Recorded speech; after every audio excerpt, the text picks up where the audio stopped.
देखिए, जब ये मुद्दा पार्लियामेंट के पास आया और देश भर से अलग अलग वाक़ये नोटिस होने लगे, जो मीडिया में थे, डिस्कशंस में थे, तब ये डिस्कशन पार्लियामेंट में चला कि हमारी संस्कृति क्या है। हम हमारे माँ बाप का ध्यान जो खाली किताबों में रखते हैं कि एक्चुअल इम्प्लीमेंट करते हैं। तो माँ बाप ने हमें जन्म दिया, हमारी परवरिश की, और बुढ़ापे में क्या होता है? क्या हमारा ये दायित्व नहीं है कि हम उनकी देखभाल करें? अगर हमारे पास वो कैपेसिटी है, काबिलियत है उनकी देखभाल करने की, तो क्या हम हमारे माँ बाप को वंचित करें इससे?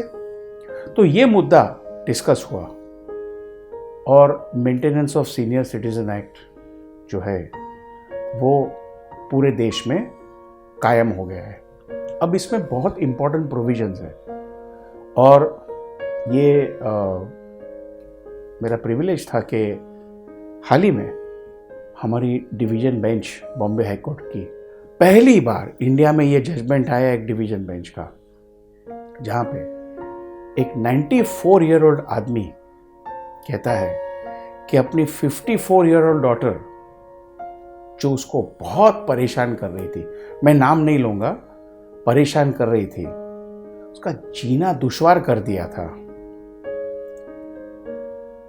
उसने मुझे कांटेक्ट किया, उसने मुझे कहा, डॉक्टर कांटावाला मैं क्या करूं? मैं तो हबक हो गया, मैं शॉक हो गया कि 94 ईयर ओल्ड आदमी, पता नहीं हम लोग ये एज पे पहुंचेंगे, अगर पहुंचे भी तो एक्टिव हो गएंगे नहीं, लेकिन ये आदमी एक्टिव था, मेंटली एजाइल था। उसने मेरे से बात की और मेरे आंखों में आंसू आ गए। मैंने कहा मैं आपका केस लड़ूंगा, और बॉम्बे हाई कोर्ट ने सील ऑफ अप्रूवल दिया, उसको इविक्ट किया घर में से वो डॉटर को। देखिए, कानून ये कहता है कि राइट ऑफ रेसिडेंस जो है, राइट ऑफ रेसिडेंस एक सीनियर सिटीजन अगर घर में है तो वो डिसाइड करेगा कि वो कौन रहेगा वो घर में। आप ये कह सकते हो कि ये एंसेस्ट्रल प्रॉपर्टी थी, पूर्वजों से आई थी, हमारा भी थोड़ा हक है। हक होगा पूर्वज को जाने के बाद। जो हमारा ये अपना सीनियर सिटीजन है घर में, उसकी देखभाल करना, उसको रिस्पेक्ट देना, उसको डिग्निटी देना, उसका संवैधानिक अधिकार है और उससे हम वंचित नहीं कर सकते। ये हुआ एंसेस्ट्रल प्रॉपर्टी का, जहां आपका थोड़ा क्लेम हो सकता है, क्योंकि हिंदू लॉ में अगर आप देखा जाए तो क्लास 1 हेयर और वो सब होते हैं। लेकिन जब एक सेल्फ एक्वायर्ड प्रॉपर्टी है, मैंने खुद के बलबूते पे, खुद के पैसे पे वो खरीदा है, तो मैं डिसाइड करूंगा कौन रहेगा, कौन नहीं रहेगा और मुझे किसको देना है। मेरे पास अगर 2 बच्चे हैं तो मेरी मर्जी, मैं किसको दूं। मैं किसी को भी ना दूं, चैरिटी में दे दूं। भाई, अगर मेरे लाइफ टाइम में अगर कोई दुख देगा तो मैं क्यों दूं उसको कुछ? मेरी प्रॉपर्टी है। तो ये बॉम्बे हाई कोर्ट ने एक पाथ ब्रेकिंग जजमेंट में पूरा देश उसको वेलकम किया है और मुझे इतने मैसेजेस आए और मैं बहुत आभारी हूँ हमारे बॉम्बे हाई कोर्ट का ये जजमेंट के लिए, क्योंकि सोशल मीडिया में काफ़ी पब्लिश हुआ है, काफ़ी सर्कुलेट हुआ है, जो एक अच्छी बात है। सोशल मीडिया अच्छा काम करता है कि ऐसे जजमेंट्स जो है घर घर में आज आपको पता चलता है कि क्या लेटेस्ट लॉ डेवलप हो रहा है ये कंट्री में। तो ये है हमारा senior citizens act. Senior citizens act available है अलग लैंग्वेजेस में गूगल पर। मैं रिक्वेस्ट करूंगा दर्शकों से कि एक बार पढ़ ले, ताकि वो अवेयर हो जाए उसके। बहुत छोटा एक्ट है, बहुत डिफिकल्ट नहीं है पढ़ना।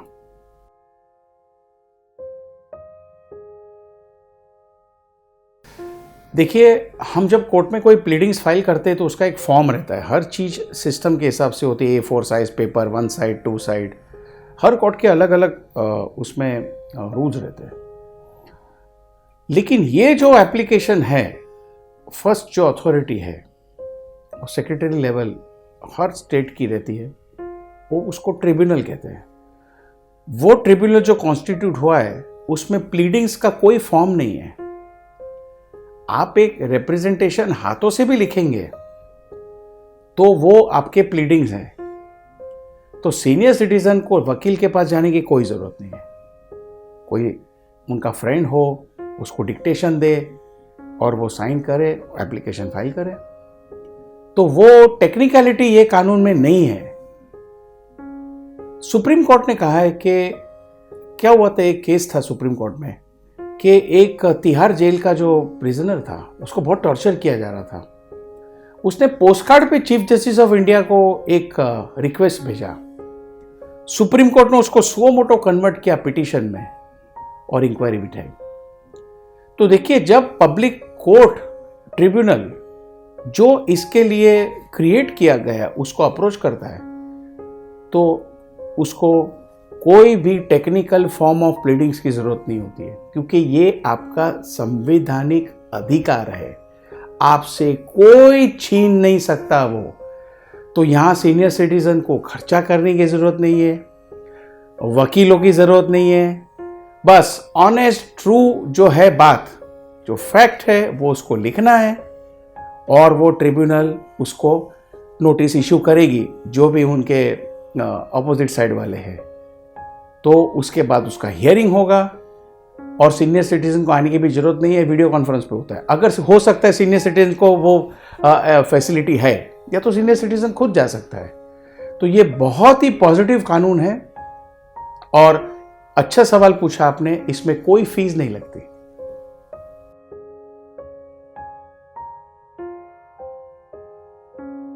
एक एजेड पेरेंट है, उसको उनके नालायक बच्चों ने घर से निकाल दिया, उनके घर से निकाल दिया, तो पेरेंट क्या कर सकता है?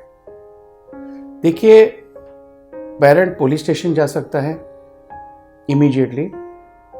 एक सीनियर सिटीजन हेल्पलाइन अवेलेबल है, हमारे महाराष्ट्र में तो है ही, और वो बहुत एक्टिव है सीनियर सिटीजन हेल्पलाइन।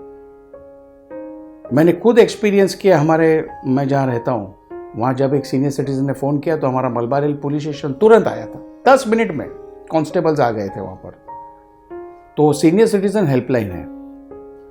दूसरा, अगर ये केस पेंडिंग है, जो आपका दूसरा सवाल था कि अगर केस पेंडिंग है और उसको बेदखल कर दिया तो इंटरिम प्रोटेक्शन के लिए एप्लीकेशन कर सकता है। वो ट्रिब्यूनल या कोर्ट इमीडिएटली उसकी सुनवाई करेगा और अप्रोप्रिएट डायरेक्शंस देगा। सिर्फ एक बात है कि वो एप्लीकेशन होना चाहिए कोर्ट के सामने या ट्रिब्यूनल के सामने, क्योंकि ओरली कुछ होगा नहीं।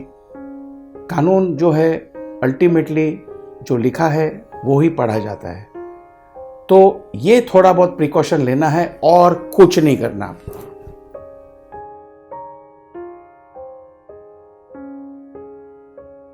जागरूकता तो हो चुकी है।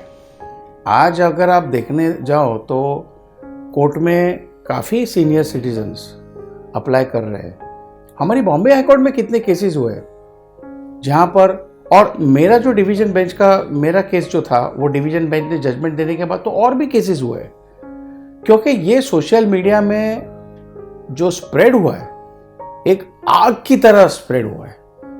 और आज घर घर में ये बात चल रही है सीनियर सिटीजन के राइट की। तो एक तरफ से क्या हो गया है, जैसे ये जजमेंट वाइडली सर्कुलेट हुआ डिवीजन बेंच का बॉम्बे हाईकोर्ट का, वैसे जो बच्चे ऐसा कुछ ट्राई करने वाले थे या कुछ परहैप्स उनके दिमाग में ऐसी कुछ एकदम सोच आ रही थी, वो चली गई। तो ये डिटरेंट इफेक्ट हो गया है।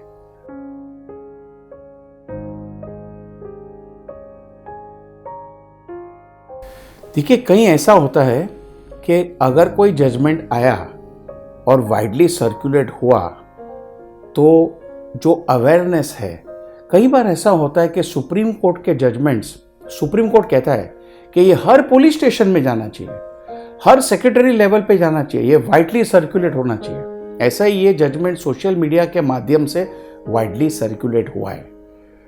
तो मेरे ख्याल से जो हमारी एक कहावत है कि घटना घटी दुर्घटना टली, वही हो रहा है। जितने भी नालायक बच्चे ये सोच लेके बैठे हैं कि हमें कुछ करना है, हमारे एजेड पेरेंट्स के प्रति हमको कुछ एक्शन लेना है, वो डर जाएंगे, क्योंकि उनको मालूम है कि कानून हमारे माँ बाप के साथ है।